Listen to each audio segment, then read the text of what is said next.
الرحيم. الحمد لله نحمده ونستعينه ونستغفره ونؤمن به ونتوكل عليه ونعوذ بالله من شرور أنفسنا ومن سيئات أعمالنا. من يهده الله فلا مضل له ومن يضلله فلا هادي له. ونشهد أن لا إله إلا الله وحده لا شريك له. ونشهد أن سيدنا وحبيبنا ومولانا محمدا عبده ورسوله صلى الله تعالى عليه وعلى آله وأصحابه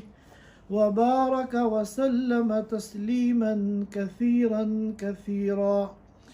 أما بعد فأعوذ بالله من الشيطان الرجيم. بسم الله الرحمن الرحيم. يا أيها الناس اتقوا ربكم الذي خلقكم من نفس واحدة وخلق منها زوجها وبث منهما رجالا كثيرا ونساء واتقوا الله الذي تساءلون به والأرحام إن الله كان عليكم رقيبا. ويقول النبي صلى الله عليه وسلم: ليس الواصل بالمكافئ ولكن الواصل الذي إذا قطعت رحمه وصلها أو كما قال عليه الصلاة والسلام. محترم حاضرین کرام، پچھلے 5 ہفتوں سے ہم لوگ اسلامی معاشرت اور حقوق العباد کے موضوع پر گفتگو کر رہے ہیں، لہذا اس سلسلے کو آگے بڑھاتے ہوئے آج رشتہ داروں کے حقوق یعنی صلہ رحمی کے موضوع پر چند باتیں عرض کرنا چاہتا ہوں۔ اللہ تعالی ہم سب کو حق کہنے کی، حق سننے کی، حق کو قبول کرنے کی توفیق عطا فرمائے۔ میں نے آپ حضرات کے سامنے آیت کریمہ تلاوت کی ہے جو سورۃ النساء کی پہلی آیت ہے۔ اس میں اللہ رب العزت فرماتے ہیں: وَاتَّقُوا اللَّهَ الَّذِي تَسَاءَلُونَ بِهِ وَالْأَرْحَامَ، کہ اللہ سے ڈرو اور رشتہ داریوں سے ڈرو۔ وَاتَّقُوا اللَّهَ الَّذِي تَسَاءَلُونَ بِهِ، اس اللہ سے ڈرو کہ جس کا واسطہ دے کر تم ایک دوسرے سے اپنے حق کا سوال کرتے ہو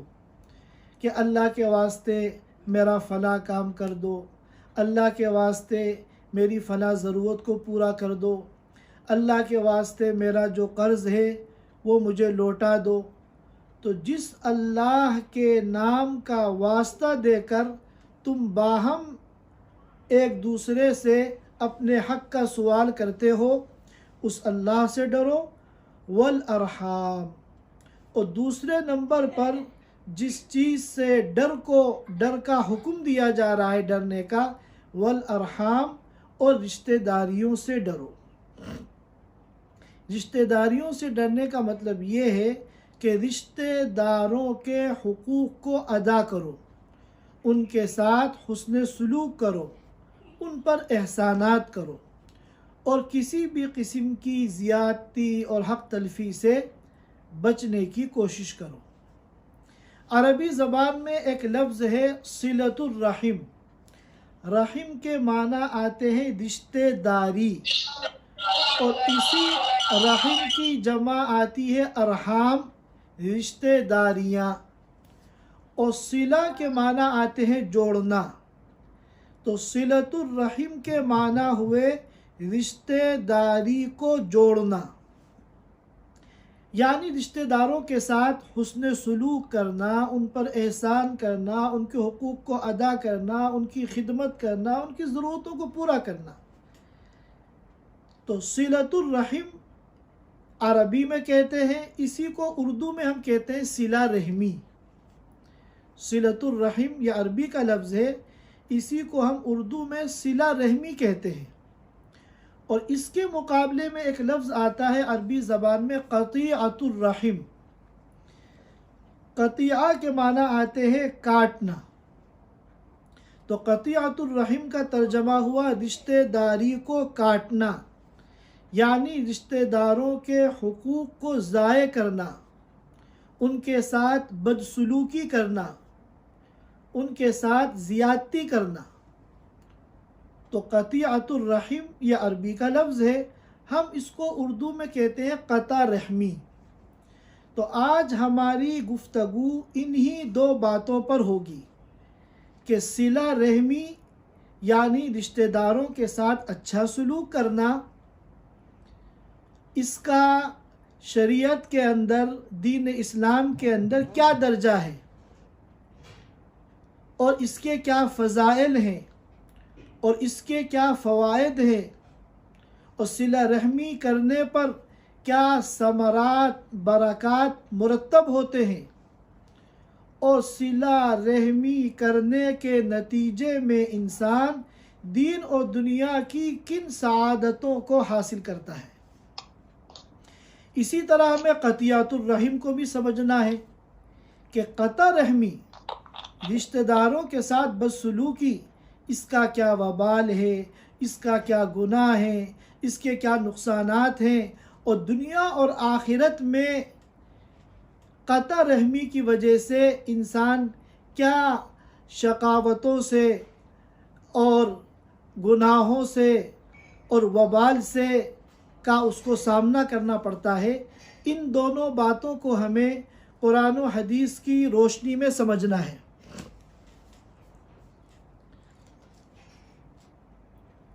یہ رشتہ داری ایسی چیز ہے جس کو دین اسلام میں انتہائی غیر معمولی اہمیت دی گئی ہے، اور بہت سے لوگ اس رشتہ داری کے اعتبار سے ناسمجھی کا شکار ہوتے ہیں، غلط فہمی کا شکار ہوتے ہیں، ان کو رشتہ داری کے دین اسلام میں حساس ہونے کا اندازہ نہیں ہوتا، تو وہ دین پر چلنے کے باوجود، دین کے بہت سارے احکامات کو پورا کرنے کے باوجود صلہ رحمی کے اندر کمزور ہونے کی وجہ سے بہت بڑا نقصان اٹھاتے ہیں۔ ایک حدیث شریف میں آتا ہے کہ رسول اللہ صلی اللہ علیہ وسلم نے فرمایا کہ جب اللہ رب العزت اپنی تمام مخلوق کو پیدا کرنے سے فارغ ہو گئے تو رشتہ داری آ کر کھڑی ہو گئی۔ اب رشتہ داری تو ایک معنوی چیز ہے، یہ کس طرح آ کر کھڑی ہو گئی؟ اسی طرح ایک روایت میں تو آتا ہے کہ الرحم معلقۃ بالعرش، کہ رشتہ داری عرش کا پایا پکڑ کر لپٹ گئی۔ تو رشتہ داری تو ایک معنوی چیز ہے، اور آ کر کھڑے ہونا، کسی چیز کو پکڑنا، اس کے لیے جسم ضروری ہے۔ تو اب اس کی کیا کیفیت ہوگی اور کیا صورت ہوگی، یہ اللہ اور اس کے رسول جانتے ہیں۔ دنیا کی اس عقل کے ساتھ ہم اس بات کو اور اس کیفیت کو اور اس صورتحال کو سمجھ نہیں سکتے۔ اس کیفیت کے بارے میں اگر ہم سے پوچھا جائے کہ وہ کیسے کھڑی ہو گئی رشتہ داری، عرش کا پایا پکڑ کے کیسے لپٹ گئی، تو ہم یہی کہیں گے اللہ و رسولہ عالم، کہ اس کی کیفیت کو اللہ اور اس کے رسول جانتے ہیں۔ تو بہرکیف اللہ رب العزت جب تمام مخلوق کی پیدائش سے فارغ ہو گئے تو رشتہ داری آ کر کھڑی ہو گئی، اور اس نے عرض کیا ھذا مقام العائذ بک من القطیعہ، کہ اے اللہ یہ مقام ہے اور یہ موقع ہے کہ میں آپ کے ذریعے پناہ مانگتی ہوں قطع رحمی سے۔ رشتہ داری کہہ رہی ہے کہ ایسا نہ ہو کہ آپ نے جو یہ مخلوق پیدا کی ہے اور اس مخلوق کے اندر باہم رشتہ داریاں ہوں گی تو یہ مخلوق ان رشتہ داریوں کے حقوق کو ضائع کرے، اور رشتہ داری کو جوڑنے کے بجائے، صلہ رحمی کرنے کے بجائے مجھے ڈر ہے کہ کہیں یہ مخلوق قطع رحمی کریں اور رشتہ داروں کے حقوق کو ضائع کریں۔ تو آپ صلی اللہ علیہ وسلم نے فرمایا اما ترضینی اما ترضینا، کیا تم اس بات پہ راضی نہیں ہو کہ آج میں صاف لفظوں میں یہ اعلان کرتا ہوں کہ جو رشتہ داری کو جوڑے گا، اپنے رشتہ داروں کے ساتھ صلہ رحمی کرے گا، میں بھی اس کے ساتھ جوڑ کا معاملہ کروں گا، میں بھی اس کے ساتھ حسن سلوک کروں گا، اور جو رشتہ داری کو توڑے گا یعنی اپنے رشتہ داروں کے ساتھ برا سلوک کرے گا، قطع رحمی کرے گا، میں بھی اس کے ساتھ وہی سلوک کروں گا۔ یہی وجہ ہے کہ قیامت کے روز رشتہ داری عرش سے لپٹ کر یہ کہے گی من قطعنی قطعہ اللہ، جس نے مجھ کو توڑا یعنی رشتہ داروں کے ساتھ بدسلوکی کی، اللہ بھی اس کے ساتھ بدسلوکی کریں گے، اور ومن وصلنی وصلہ اللہ، اور جس نے مجھ کو جوڑا، صلہ رحمی کی، رشتہ داروں کے ساتھ اچھا سلوک کیا، اللہ رب العزت بھی اس کے ساتھ اچھا سلوک کریں گے۔ اور اسی طرح ایک حدیث میں آتا ہے کہ قبیلہ خثعم کے ایک شخص نے عرض کیا کہ اے اللہ کے رسول، ای الاعمال احب الی اللہ تعالی، کہ تمام اعمال میں اللہ تعالیٰ کو سب سے زیادہ محبوب اور سب سے زیادہ پسندیدہ کون سا عمل ہے؟ تو آپ صلی اللہ علیہ وسلم نے فرمایا الایمان باللہ، اللہ پر ایمان لانا۔ تو اس شخص نے پھر عرض کیا ثم ما، دوسرے نمبر پر اللہ کو پسندیدہ کون سا عمل ہے؟ تو اللہ کے رسول صلی اللہ علیہ وسلم نے فرمایا ثم صلۃ الرحم، ایمان کے بعد اللہ تعالیٰ کو سب سے زیادہ جو عمل پسند ہے وہ صلہ رحمی ہے، رشتہ داروں کے ساتھ اچھا سلوک کرنا ہے۔ اسی طرح ایک حدیث میں آتا ہے، عبداللہ ابن عباس رضی اللہ تعالیٰ عنہ فرماتے ہیں کہ اللہ کے رسول صلی اللہ علیہ وسلم نے فرمایا کہ کچھ لوگ ایسے ہیں کہ اللہ تعالیٰ ان کے گھروں کو اور ان کی بستیوں کو آباد کرتے ہیں، وہ خوب پھلتے ہیں اور پھولتے ہیں، اور اللہ تعالیٰ ان کے مال میں، ان کے رزق میں، ان کی دولت میں برکت عطا فرماتے ہیں، اور اللہ تعالیٰ کبھی بھی غصے کی اور ناراضگی کی نگاہ سے ان کو نہیں دیکھتے۔ تو عرض کیا گیا اے اللہ کے رسول، ان لوگوں کا آخر ایسا کون سا عمل ہے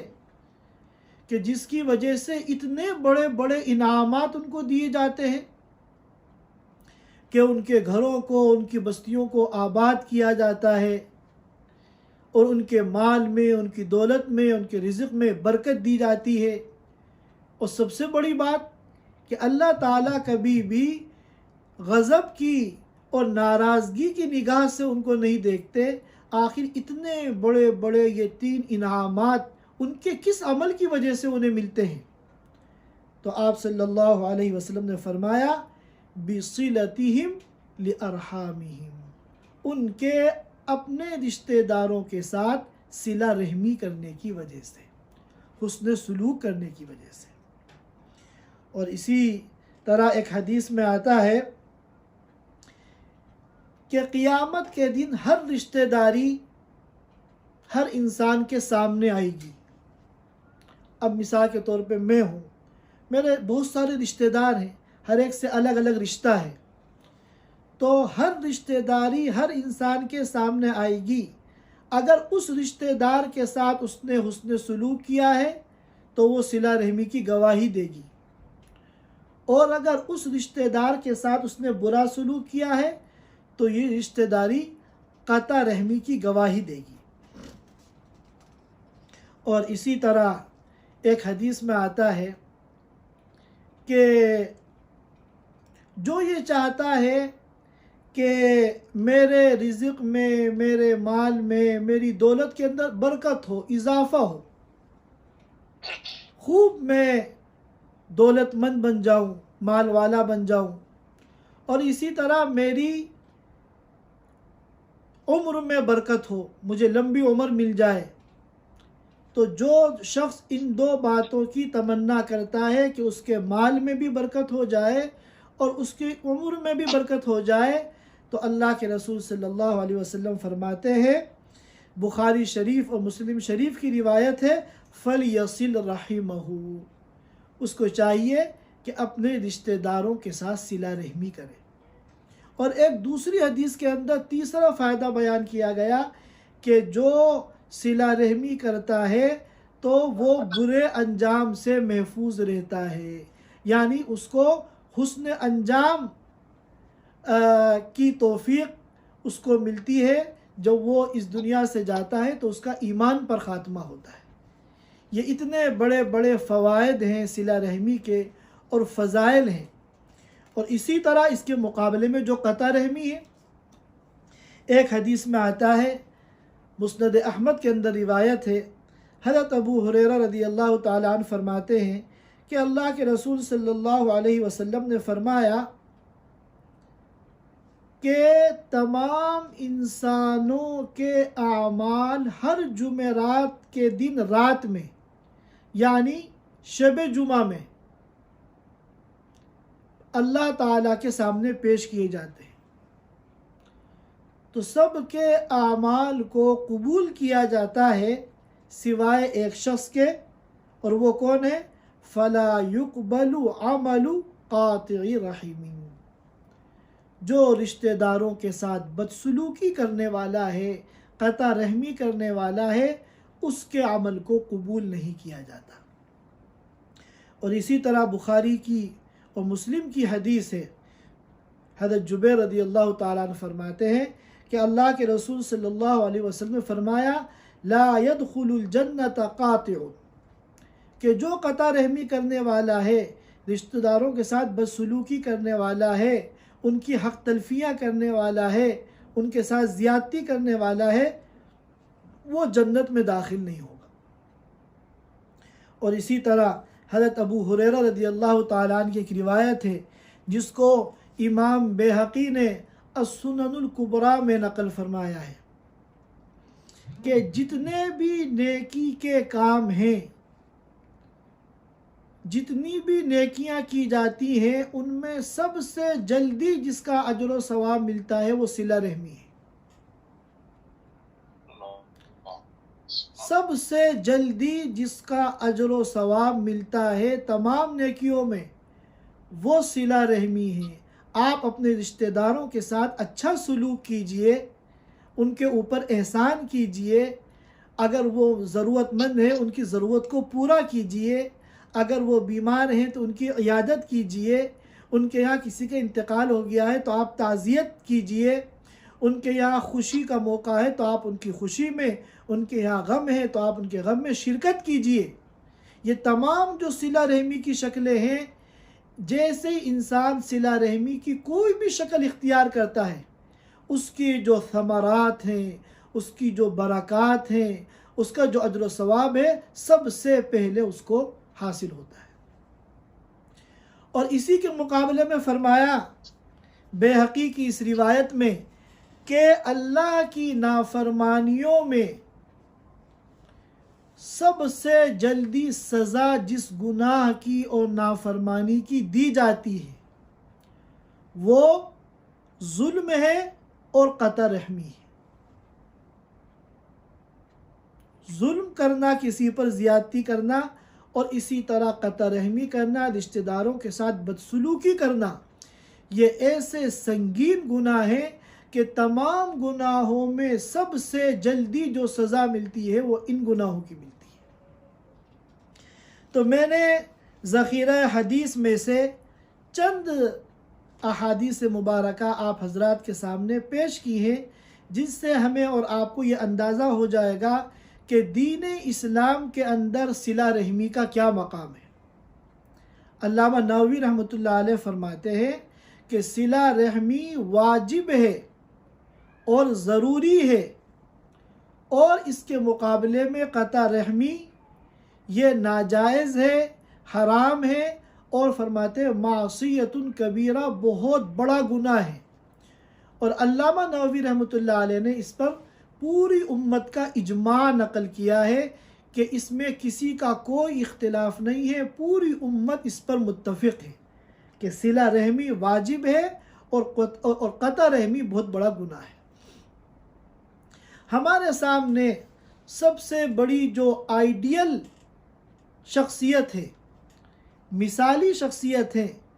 وہ رسول اللہ صلی اللہ علیہ وسلم کی شخصیت ہے۔ ہمیں ہر موقع پر اللہ کے رسول صلی اللہ علیہ وسلم کی سیرت کو فالو کرنا چاہیے۔ سب سے بڑی مثال جو صلہ رحمی کی قائم کی ہے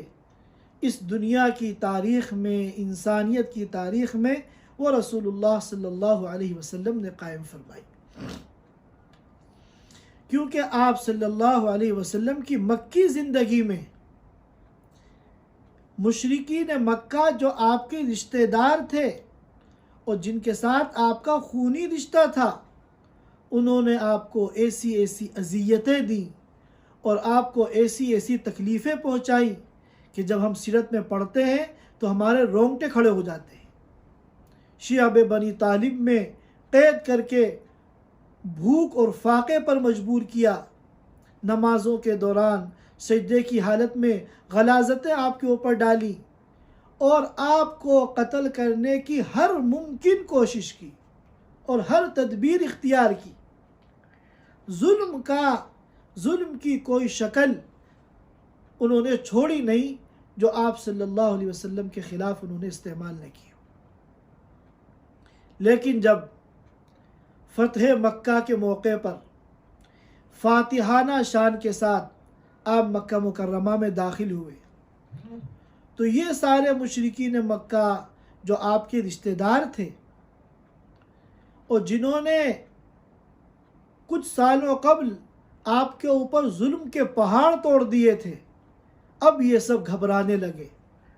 اور یہ سب ڈرنے لگے، اور ایک خوف و دہشت کا ماحول تھا کہ اب ہمارے ساتھ کیا معاملہ ہونے والا ہے، اب ہماری شامت اعمال آ گئی، کیونکہ اب ہم ان کے آگے بے بس ہیں۔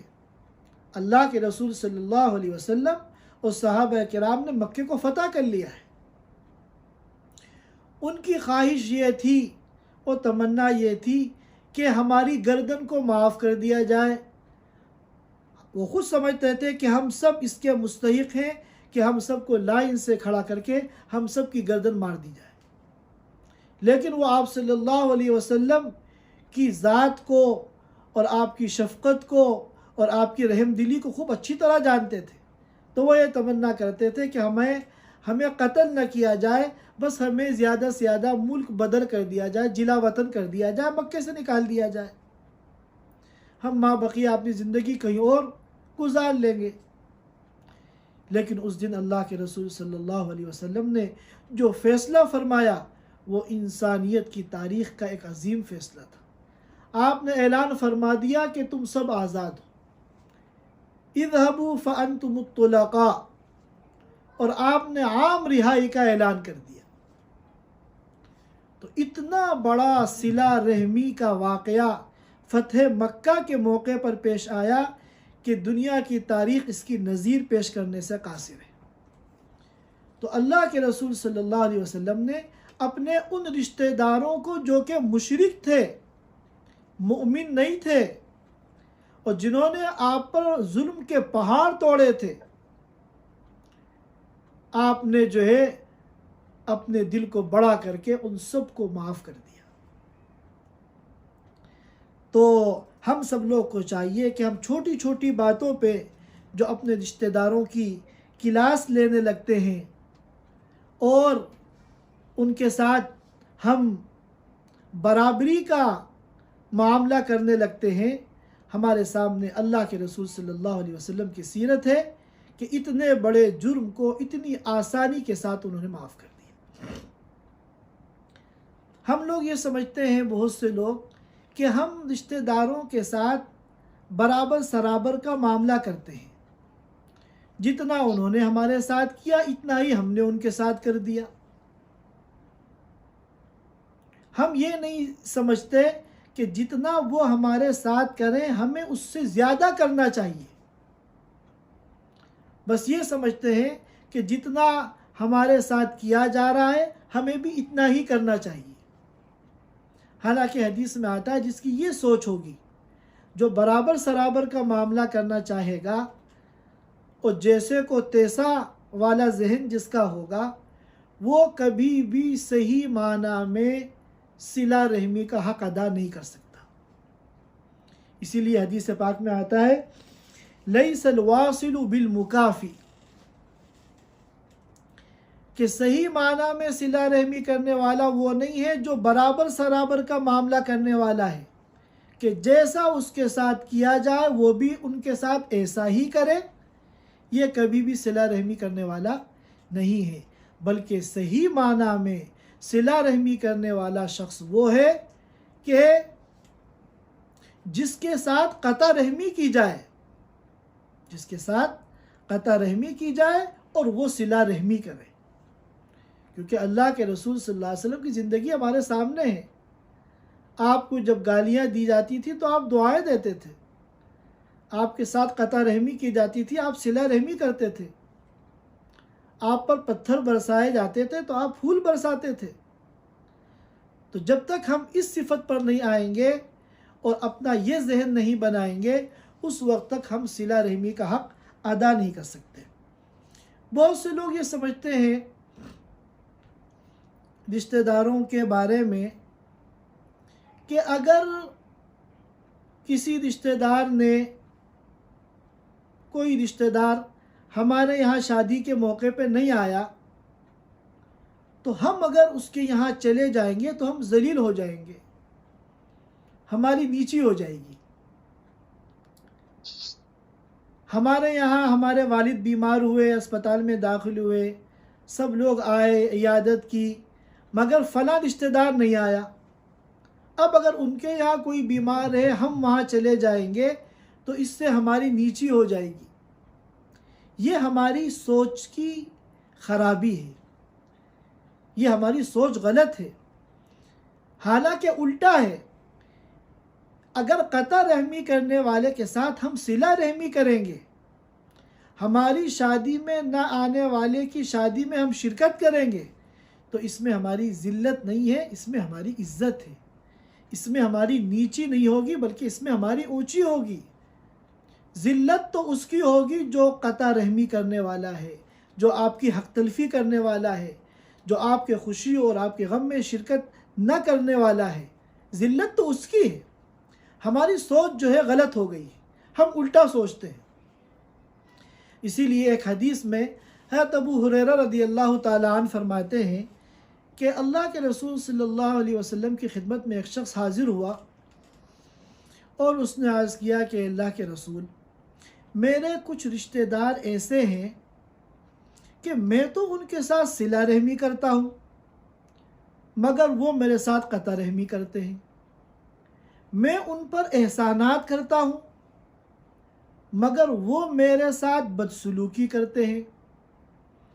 میں تو ان کے معاملات میں صبر اور تحمل سے کام لیتا ہوں، کوئی بات اونچی نیچی ہو جاتی ہے تو میں صبر و تحمل سے کام لیتا ہوں، مگر وہ میرے ساتھ جاہلوں کی طرح پیش آتے ہیں۔ ہوتا ہے اس طرح، بہت سے رشتہ دار ایسے ہوتے ہیں کہ جو حق تلفیاں کرتے ہیں، زیادتیاں کرتے ہیں، تکلیفیں پہنچاتے ہیں،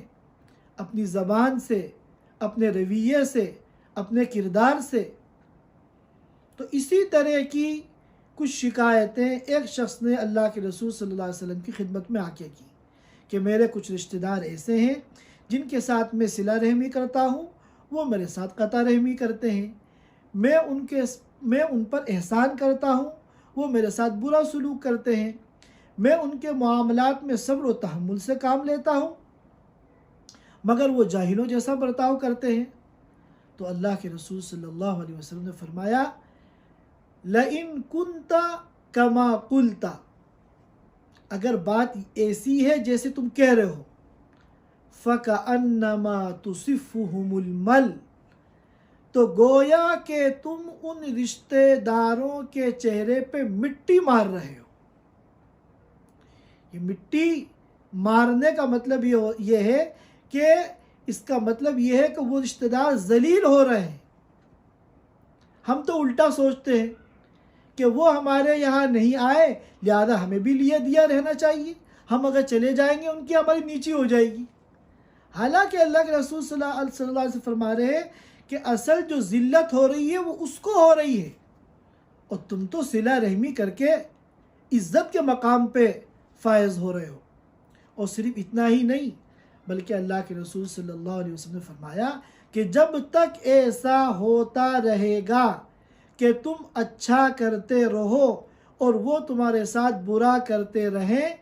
تو اس وقت تک اللہ تعالیٰ کی طرف سے ایک فرشتہ مقرر ہوگا جو ان کے مقابلے میں تمہاری حمایت کرے گا۔ تو صلہ قطع رحمی کرنے والوں کے ساتھ اگر صلہ رحمی کی جائے تو اس میں ہماری کوئی نیچی نہیں ہے، اس میں ہماری کوئی ذلت نہیں ہے، بلکہ حقیقی معنی کے اندر اس میں ہماری عزت ہے۔ اور نہ صرف یہ کہ ذلیل وہ ہے جو قطع رحمی کرنے والا ہے، اور فرشتہ ہماری طرف سے مقرر ہے، اللہ تعالیٰ کی طرف سے فرشتہ مقرر ہے جو ان کے خلاف، ان کے مقابلے میں ہماری حمایت کر رہا ہے۔ تو اسی طرح ایک حدیث میں فرمایا گیا ہے، حضرت عقبہ رضی اللہ تعالیٰ عنہ سے اللہ کے رسول صلی اللہ علیہ وسلم نے فرمایا، ہم جس چیز کو یہ سمجھ رہے ہیں کہ ہم جو ہمارے ساتھ بدسلوکی کر رہا ہے، قطع رحمی کر رہا ہے، ہماری خوشی اور غم میں شرکت نہیں کر رہا ہے، ہم اگر اس کے یہاں پہنچ جائیں گے تو ہماری نیچی ہو جائے گی اور ہم ذلیل ہو جائیں گے۔ اس سوچ کو کس طرح ختم کیا جا رہا ہے؟ حضرت عقبہ رضی اللہ تعالیٰ عنہ سے اللہ کے رسول صلی اللہ علیہ وسلم نے فرمایا کہ اے عقبہ، کیا میں تمہیں نہ بتاؤں اس شخص کے بارے میں کہ جو تمام دنیا اور آخرت والوں میں سب سے اونچے اخلاق والا ہے؟ ظاہر ہے جس کا جتنا اونچا اخلاق وہ اتنا ہی عزت والا ہے، اور جس کے جتنے برے اخلاق وہ اتنا ہی ذلیل ہے۔ تو تمام دنیا اور آخرت والوں میں سب سے اونچے اخلاق والا اور سب سے اعلیٰ اخلاق والا اور سب سے افضل اخلاق والا کون ہے میں تمہیں بتاؤں؟ اور پھر فرمایا کہ اگر تمہیں سب سے اونچے اخلاق والا بننا ہے تو تم کیا کرو؟ تَصِلُ مَنْ قَطَعَكَ، جو رشتہ دار تمہارے ساتھ بدسلوکی کرے تم اس کے ساتھ حسن سلوک کرو۔ اور اسی طرح وَتُعْطِي مَنْ حَرَمَكَ، جو تمہیں محروم کرے تم اس کو عطا کرو۔ ایک شخص آپ کے یہاں شادی میں، آپ کے یہاں عقیقے میں، آپ کے یہاں حفظ قرآن کی تقریب میں، کسی بھی خوشی کے موقع پر آیا مگر خالی ہاتھ آیا، اس نے آپ کو کسی بھی ہدیہ اور گفٹ دینے سے محروم رکھا، تو اب آپ جب اس کے یہاں جائیں تو آپ اس کو کیس بھر کر تحفہ دیں، جو آپ کو محروم کرے آپ اس کو عطا کریں۔ اور تیسرے نمبر پہ فرمایا وَتَعْفُوا عَمَّنْ ظَلَمَكَ، جو تمہارے اوپر ظلم کرے تم اس کو معاف کرو۔ تو یہ تین چیزیں جس کے اندر ہوں گی کہ جو قطع رحمی کرے اس کے ساتھ وہ صلہ رحمی کرے، اور جو محروم کرے اس کو یہ عطا کرے، اور جو ظلم کرے اس کو یہ معاف کرے۔ اس شخص کے بارے میں فرمایا کہ تمام دنیا اور آخرت والوں میں سب سے اونچے اخلاق والا یہ شخص ہے۔ تو آج کل ہم جس چیز کو ذلت سمجھتے ہیں، اور ہم یہ سمجھتے ہیں کہ ہمیں جب وہ ہمارے یہاں نہیں آئے تو ہمیں نہیں جانا چاہیے، ہمیں لیے دیے رہنا چاہیے۔ یہ ایک لفظ ہے جو انتہائی غلط معنی میں استعمال ہوتا ہے کہ ہمیں لیے دیے رہنا چاہیے، اور ہمیں بھی نہیں جانا چاہیے۔ ہم اگر چلے جائیں گے تو ہماری نیچی ہو جائے گی، حالانکہ اللہ اس کے رسول صلی اللہ علیہ وسلم فرماتے ہیں کہ اس سے زیادہ اونچی تو کسی کی ہو ہی نہیں سکتی۔ تمام زمین، تمام دنیا اور تمام آخرت والوں میں سب سے اونچے اخلاق والا اس کو قرار دیا جائے گا۔ آج اصل میں مسئلہ یہ ہے کہ ہم لوگ صلہ رحمی کرنا چاہتے ہیں، صلہ رحمی کے فضائل اور اس کے فوائد اور دونوں جہان میں حاصل ہونے والی اس کی وجہ سے سعادتیں ہمیں خوب معلوم ہیں، اور قطع رحمی کے نقصانات ہمیں معلوم ہیں۔ اس کے باوجود ہم صلہ رحمی جیسی کرنی چاہیے، رشتہ داروں کے ساتھ جس طرح اچھا برتاؤ کرنا چاہیے، اللہ اس کے رسول صلی اللہ علیہ وسلم صلہ رحمی کے جس مقام پر ہمیں دیکھنا چاہتے ہیں، ہم اس مقام تک پہنچنے سے قاصر ہیں۔ اور یہ جاننے کے باوجود کہ قطع رحمی بہت بڑا گناہ ہے، جنت سے محرومی کا سبب ہے، اس کے باوجود کتنی مرتبہ ہم رشتہ داروں کو ناراض کر دیتے ہیں، اپنے کردار سے، اپنے اخلاق سے، اپنے رویے سے ہم رشتہ داروں کا دل دکھا دیتے ہیں۔ جس طرح صلہ رحمی کے درجات ہیں، اسی طرح قطع رحمی کے بھی درجات ہیں۔ آپ نے ایک کپ چائے پلا دی، یہ بھی صلہ رحمی ہے، اور آپ نے کسی غریب اور محتاج رشتہ دار کو پورا گھر بنا کے دے دیا لاکھوں روپے کا، یہ بھی صلہ رحمی ہے۔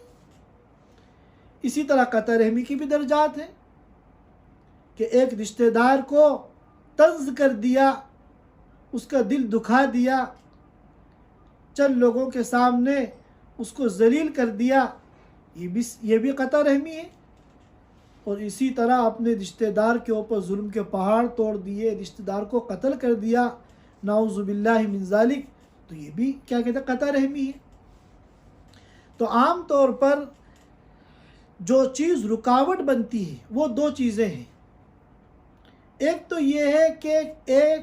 ہے کہ کتنے ہی رشتہ داروں کے تئیں ہمارے دل کے اندر کینہ ہوتا ہے، اور دوسرے رشتہ داروں میں آپس میں اختلافات ہوتے ہیں، خاندانی رنجشیں ہوتی ہیں۔ بعض اختلافات ایسے ہوتے ہیں جن کی جڑیں بڑی گہری ہوتی ہیں، وہ باپ دادا سے چلے آ رہے ہوتے ہیں۔ تو یہ جو کینہ ہے دل کے اندر، اور یہ جو اختلافات ہیں، یہ صلہ رحمی کے لیے سب سے بڑی رکاوٹ ہے۔ کینہ کسے کہتے ہیں؟ میں عرض کر چکا ہوں کہ ہمارے دل میں کسی کے تعلق سے یہ کیفیت پیدا ہو جائے، یہ جذبہ پیدا ہو جائے کہ جب اس کو کوئی نعمت ملے، کوئی عزت ملے، اس کی ترقی ہو تو ہمیں برا لگے، ہمارے دل میں تکلیف ہو، اور جب اس کی کوئی ذلت ہو جائے،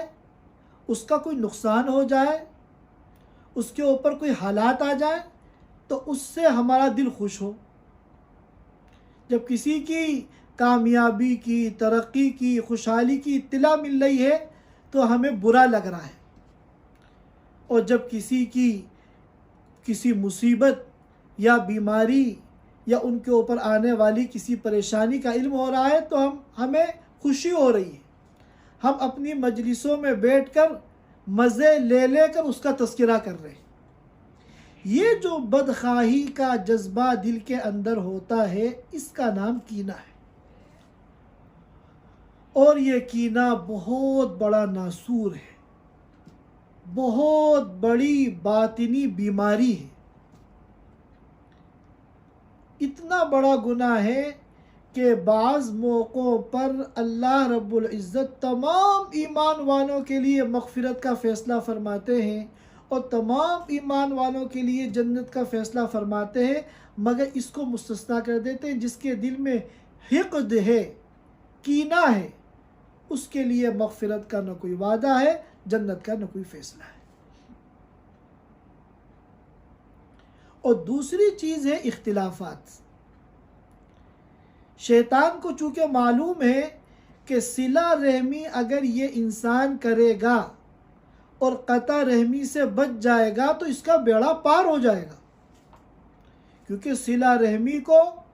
دخول جنت کے اسباب میں قرار دیا گیا ہے ایک حدیث کے اندر، اور قطع رحمی کرنے کے والے کے بارے میں فرمایا گیا لا يدخل الجنت قاطع، کہ وہ جنت سے محروم ہو جائے گا۔ تو شیطان اس بات کو خوب اچھی طرح جانتا ہے کہ رشتہ داروں کے ساتھ حسن سلوک کر کے یہ بہت آسانی کے ساتھ جنت کا مستحق بن جائے گا، تو وہ بدگمانیاں پیدا کرتا ہے، ذرا ذرا سی بات کو بڑھا چڑھا کے اس کا وسوسہ دل کے اندر ڈالتا ہے۔ اسی لیے عربی زبان میں ایک کہاوت مشہور ہو گئی ہے جو شیطانی ان وسوسوں کی بنیاد پر پیدا ہونے والی بدگمانی کے نتیجے میں ہے، اور وہ کہاوت کیا ہے؟ الاقارب کالعقارب، کہ رشتہ دار جو ہوتے ہیں یہ بچھوؤں کی طرح ہوتے ہیں، ہر وقت ڈنک مارتے ہیں، نقصان پہنچاتے ہیں، جب بھی کوئی موقع آتا ہے طنز کرتے ہیں، دل دکھاتے ہیں، ہمیں ہماری نیچی کرنے کا کوئی موقع نہیں چھوڑتے۔ تو اب ہمیں ان دو رکاوٹوں کا حل نکالنا ہے۔ جب تک کینہ رشتہ داروں کے تعلق سے ہمارے دل سے نہیں نکلے گا، ہم صلہ رحمی کے اس مقام پر نہیں پہنچ پائیں گے جس مقام پر اللہ اور اس کے رسول صلی اللہ علیہ وسلم ہمیں دیکھنا چاہتے ہیں۔ اور جب تک ہمارے آپس کے اختلافات اور دلوں کی دوریاں ختم نہیں ہوں گی، ہم صلہ رحمی کے حق کو ادا نہیں کر پائیں گے اور قطع رحمی سے بچ نہیں پائیں گے۔ جب اختلافات ہوں گے، دلوں میں دوریاں ہوں گی، تو نہ چاہتے ہوئے بھی بلا اختیار ہماری ذات سے دوسروں کو تکلیفیں پہنچیں گی، ہمارے کردار سے، ہمارے کمنٹس، ہمارے تبصروں سے دوسروں کو تکلیفیں پہنچیں گی۔ تو علماء کرام نے ان دونوں کا حل بتایا ہے۔ کینہ اگر کسی کا آپ کے دل میں ہے، ہر ایک اپنا محاسبہ کر لے، جب وہ اپنے رشتہ داروں کا جائزہ لے گا تو کتنے رشتہ دار ایسے اس کے علم میں آئیں گے کہ جس کے متعلق بدخواہی کا جذبہ دل کے اندر ہے، کہ اس کی ترقی سے تکلیف اور اس کی پریشانی سے دل کو خوشی ہوتی ہے۔ اور کینہ اس کو دل سے نکالنا فرض ہے۔ اگر کینہ خدا نخواستہ ہمارے دل میں رہ گیا تو یہی ایک ایسی بیماری، ایسا گناہ ہے جو ہمارا بیڑا غرق کرنے کے لیے کافی ہے۔ کینے کو نکالنے کا کیا طریقہ ہے؟ علماء کرام نے فرمایا کینے کو دل سے نکالنے کا طریقہ یہ ہے کہ جس رشتہ دار کا کینہ ہمارے دل میں ہے، ہم اس کے لیے دعائیں کریں، خوب رو رو کے، گڑ گڑا کے اللہ تعالیٰ سے دعائیں کریں کہ اللہ اس کو دونوں جہان کی ترقیات عطا فرما، دونوں جہان کی سعادتیں عطا فرما، ہر قسم کے شرور و فتن سے اس کی حفاظت فرما۔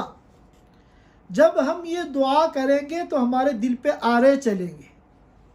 نفس کبھی نہیں چاہے گا کہ یہ آسانی سے کینہ دل سے نکلے، کیونکہ شیطان نے اور نفس نے بڑی محنت کر کے یہ کینہ دل کے اندر راسخ کیا ہے، یہ اتنی آسانی سے نکل جائے نفس کبھی اس کو برداشت نہیں کرے گا۔ تو آپ کے دل پہ آرے چلیں گے، لیکن آپ کو نفس کا مقابلہ کرنا ہے، کیونکہ پوری زندگی ہمیں نفس کے ساتھ کشمکش کے اندر گزارنی ہے۔ سارا ہمارا جو کھیل ہے وہ نفس کے ساتھ لڑائی کا ہے۔ نفس کو اگر ہم نے پچھاڑ دیا تو ہم دونوں جہان میں کامیاب ہو گئے، اور نفس اگر ہمارے اوپر غالب آ گیا تو ہم دونوں جہان میں ناکام ہو گئے۔ اسی لیے ایک بزرگ نے فرمایا کہ جنت کا راستہ تو بہت مختصر ہے،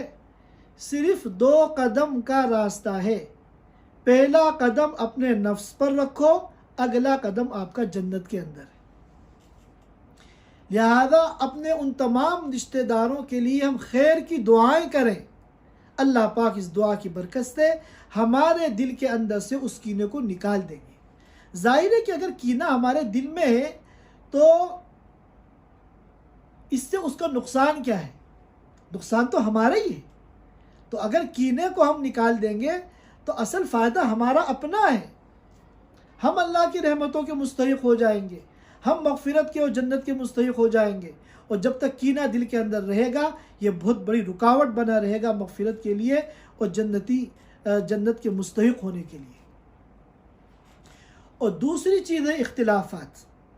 اصل میں اختلافات جو بہت زیادہ رشتہ داروں میں ہوتے ہیں، اس کی بنیادی وجہ یہ ہے کہ ہم نے مخلوق سے امیدیں وابستہ کر لی، ہم نے مخلوق سے توقعات وابستہ کر لی۔ ان تمام اختلافات کو اور دوریوں کو ختم کرنے کا واحد حل یہ ہے کہ ہم ساری امیدیں اللہ سے قائم کریں اور ساری توقعات اللہ سے وابستہ کریں۔ مخلوق کے بارے میں ہم یہ سوچ لیں ہمیں ان سے کچھ نہیں چاہیے، مخلوق تو ہوتی ہی نقصان پہنچانے کے لیے، ہم یہ سوچ لیں۔ اب ہوتا کیا ہے، ہمارے یہاں کسی کے یہاں کوئی تقریب ہوئی، ہم نے جا کے ان کو ہدیہ دیا، اب ہم یہ امید قائم کر لیتے ہیں کہ وہ ہمارا شکریہ ادا کرے اور ہمارے ہدیے کی قدر کرے، اپنے لوگوں میں اس کا چرچا کرے۔ اسی طرح بعض مرتبہ دل میں ہم یہ امید وابستہ کر لیتے ہیں کہ جب ہمارے یہاں موقع آئے تو وہ بھی ایسا ہی ہدیہ ہمیں لا کے دے۔ تو اگر آپ نے ایک ہدیہ دے کر یہ ساری امیدیں وابستہ کر لی تو آپ نے اللہ کے لیے کیا کیا؟ جب بھی کسی پر احسان کرو، کوئی ہدیہ دو تو صرف اور صرف اللہ کی رضا کے لیے۔ اگر اس نے شکریہ ادا کر دیا بہت اچھی بات ہے، شکریہ اگر اس نے ادا نہیں کیا کوئی حرج نہیں، ہم نے اس کے شکریہ کے لیے ہدیہ دیا ہی نہیں، ہم نے تو اللہ کی رضا کے لیے ہدیہ دیا اور اللہ کی رضا ہمیں حاصل ہو گئی۔ لہذا اگر وہ شکریہ کے 2 بول منہ سے نہیں بولتا ہے تو ہمیں کوئی اعتراض نہیں، ہمیں کوئی نقصان نہیں، کیونکہ اس ہدیہ دینے کا جو مقصد تھا وہ مقصد ہمیں حاصل ہو گیا، ہم نے اللہ کے لیے دیا، اللہ ہم سے راضی ہو گیا۔ اب اگر وہ شکریہ ادا کرے یا نہ کرے، آپ کے یہاں کوئی موقع آئے اور وہ ہدیہ لے کر آئے یا نہ آئے، ہر حال میں آپ خوش ہیں۔ اب اسی طرح کسی کے یہاں کوئی بیمار ہو گیا، اسپتال میں داخل ہے، اب ہم نے ان کی عیادت کی اور اس موقع پر خدمت کی، ہم جب بھی گئے پھلوں کی تھیلی ساتھ میں لے کے گئے، ٹفن میں ہم کھانا لے کر گئے، تو اب جب ہمارا موقع آیا، لا قدر اللہ ذالک، کوئی ہمارے گھر میں بیمار ہو گیا، تو اب انہوں نے پلٹ کے نہیں دیکھا۔ پھلوں کا لانا، ٹفن میں کھانا لانا تو بہت دور کی بات، انہوں نے ایک مرتبہ آنے کی زحمت نہیں کی بلکہ ایک مرتبہ فون پہ بھی خیریت نہیں پوچھی۔ تو اب ہمارے اندر جو بدگمانی پنپتی ہے اور اختلاف ان سے پیدا ہوتا ہے اور غصہ آتا ہے، وہ قابو سے باہر ہوتا ہے۔ حالانکہ ہم جس وقت ان کی عیادت کے لیے پھل لے کر کھانا لے کر گئے تھے، اس وقت ہمیں اپنی نیت کا محاسبہ کرنا تھا کہ ہم جو یہ کر رہے ہیں صرف اللہ کی رضا کے لیے کر رہے ہیں، ہمیں ان سے رتی برابر کچھ نہیں چاہیے، ان سے ڈھیلا ہمیں نہیں چاہیے، ہم نے جو کچھ کیا ہے صرف اور صرف اللہ کی رضا کے لیے کیا ہے۔ ہم کسی کے یہاں جاتے ہیں تو امید وابستہ کر لیتے ہیں کہ وہ ہمارا اکرام کرے گا، ہمیں خصوصی پروٹوکول دے گا۔ اب ہم وہاں گئے، اللہ کا کرنا کہ اس نے چائے تک کو نہیں پوچھا۔ اب آنے کے بعد ہم لوگ جو ہے غصے میں ناراض ہو گئے، حالانکہ ہمیں چاہیے تھا ہم اگر کسی رشتہ دار کے پاس ملنے کے لیے گئے ہیں تو رشتہ دار کو سلام کرنا بھی صلہ رحمی، ملنے کے لیے جانا بھی صلہ رحمی، ملاقات کرنا، زیارت کرنا، خوشی غم میں یہ سب صلہ رحمی کی شکلیں ہیں۔ تو ہم صرف اور صرف اللہ کو راضی کرنے کے لیے گئے، ہمیں ان سے کچھ نہیں چاہیے۔ انہوں نے چائے پلا دی، بہت اچھی بات، انہوں نے ہمیں اسپیشل پروٹوکول دے دیا، ہمارا اعزاز کیا، اکرام کیا، بہت اچھی بات۔ لیکن اگر انہوں نے ہمیں چائے کو نہیں پوچھا، ہمارا اکرام نہیں کیا، تو اس سے ہماری صحت پہ کوئی فرق پڑنے والا نہیں ہے، کیونکہ ہم نے جو ان کے ساتھ کیا ہے وہ تو صرف اور صرف اللہ کی رضا کے لیے کیا ہے۔ تو جب تک ہم لوگ مخلوق سے امیدیں اور توقعات وابستہ کریں گے، اختلافات بڑھتے رہیں گے۔ اور جس دن ہم یہ نیت کر لیں کہ ہم جو بھی صلہ رحمی کریں گے صرف اور صرف اللہ کو راضی کرنے کے لیے کریں گے تاکہ اس کا اجر اللہ پاک ہمیں عطا فرمائے، مخلوق سے ہمیں اس کا کوئی بدلہ نہیں چاہیے۔ اگر ہم اس سوچ پر آ جائیں، اس فکر پر آ جائیں، اپنے کو اس کا عادی بنا لیں، تو ہمارے سارے اختلافات ختم ہو جائیں گے۔ تو وقت چونکہ کافی ہو گیا ہے، اس لیے میں اپنی بات کو مختصر کر رہا ہوں۔ ہم لوگوں کو چاہیے کہ رشتہ داروں کے ساتھ یہ نہ دیکھیں کہ اس نے کیا کیا، بلکہ ہم یہ طے کر لیں کہ اگر وہ ہمارے ساتھ زیادتی کریں گے، ظلم کریں گے، تو ہم ان کو معاف کریں گے، اور جب ہمارا موقع آئے گا تو ہم ان کے ساتھ احسان کریں گے۔ بعض مرتبہ بعض رشتہ داروں سے تکلیفیں پہنچتی ہیں، اور پھر اللہ میاں دنوں کو بدل دیتے ہیں، ان کے اوپر حالات آ گئے، تنگی آ گئے، وہ مجبور ہو گئے، بے بس ہو گئے، محتاج ہو گئے، اور آپ کو اللہ نے خوشحال بنا دیا۔ تو اب آپ کو چاہیے کہ آپ ساری پرانی کہانیوں کو بھول جائیں، ان کی زیادتیوں کو بھول جائیں۔ اللہ نے آپ کو حیثیت دی ہے، آپ ان کی مدد کریں۔ شیطان دل میں کیا ڈالتا ہے کہ او ہو، خوش ہوتا ہے انسان کہ او اس نے ہمارے پاس زیادتیاں کی ہیں نا، اب یہ پریشان ہوا،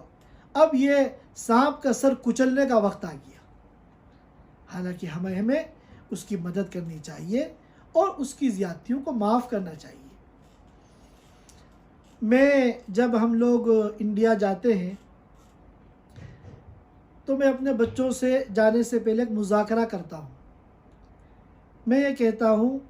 کہ ہم اتنا لمبا چوڑا خرچہ کر کے جا رہے ہیں 1.5-2 مہینے کے لیے، اور اتنا لمبا سفر کر کے جا رہے ہیں، ہماری نیت کیا ہے؟ کیونکہ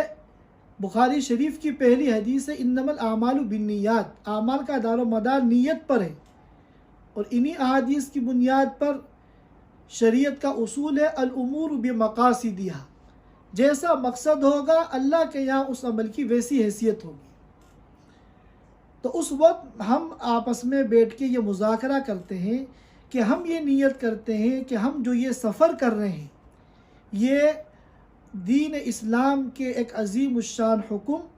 یعنی صلہ رحمی کے لیے سفر کر رہے ہیں۔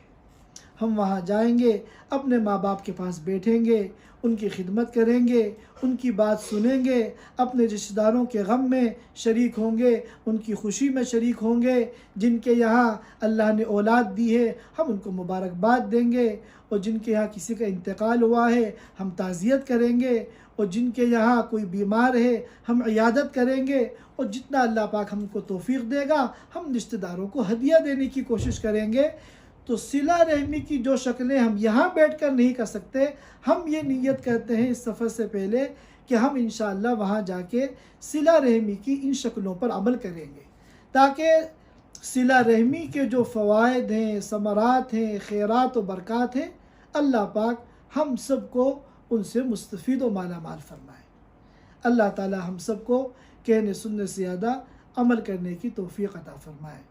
وآخر دعوانا ان الحمدللہ رب العالمین۔ آمین آمین آمین۔ ماشاء اللہ، جزاک اللہ خیر۔ جزاک اللہ خیر، ماشاء اللہ۔ مفتی صاحب ایک کوشچن تھا کہ آپ نے جب ماں باپ کے حقوق یا بچوں کے حقوق کے بارے میں جب بتائے تھے تو آپ نے کچھ قرآن سے دعائیں دیے تھے جی، رشتہ داروں کے لیے، کوئی دعا ہے قرآن سے جو ہم لوگ یا مطلب پڑھ سکتے ہیں؟ کچھ ایسی دعا ہے کیا آپ جو ڈال سکتے ہیں گروپ میں؟ میں انشاءاللہ میں انشاءاللہ سرچ کروں گا۔ اور ویسے عام مومنین کے لیے تو دعائیں ہیں ہی، ان میں رشتہ دار بھی شامل ہیں، اور خاص رشتہ داروں کے متعلق میں دعا سرچ کروں گا، انشاءاللہ اگر ملے گی میں ضرور شیئر کروں گا انشاءاللہ۔ انشاءاللہ۔